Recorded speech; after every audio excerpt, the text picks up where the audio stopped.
చెడ్డవాళ్ళతో సాహసం చేయకూడదు. వారు అవును అంటే అవును అని వదిలేసేయాలి. కాదు అంటే వాళ్ళు మనతో గొడవ పెట్టుకుంటారు. అంతవరకు మనం తెంచుకోకుండా వాళ్ళు ఏదంటే అవును అని వదిలేయాలి. అలా అని మనము తప్పుగా మారమని కాదు. అక్కడితో వాళ్ళ ఈగో అంటే మన భాష చెప్పాలంటే ఈగో అక్కడితో శాంతి కలుగుతుంది వాళ్ళకి. లేదంటే ఇంకా రెచ్చిపోయి మనకి వితండవాదంగా మాట్లాడతారు. అవును అంటే అవును అన్నామంటే అక్కడితో అయిపోతుంది. అలా అని అవునని మనము ఒప్పుకున్నట్టు కాదనమాట.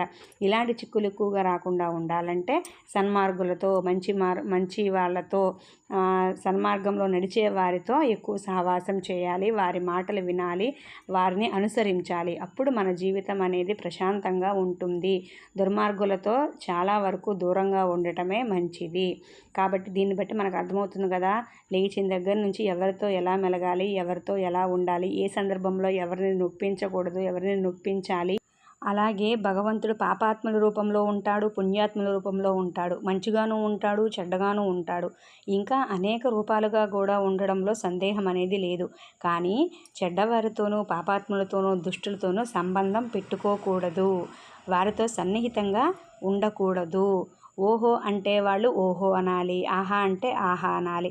మరికొందరితో అలా ఉండడం కూడా పనికిరాదు. అటువంటి వారికి చాలా దూరంగా ఉండాలి. భగవంతుడు అన్ని జీవరాశుల్లో ఉన్నాడు. అయినా సత్పురుషులతోనే సహవాసం మంచిది. దుష్టులకు దూరంగా ఉండాలి. పులిలో దేవుడు ఉన్నాడని పులిని కౌగిలించుకుంటామా? లేదు కదా. పులిని చూసి పారిపోతాము. మరి దానిలో దేవుడు లేడా అని అనవచ్చు.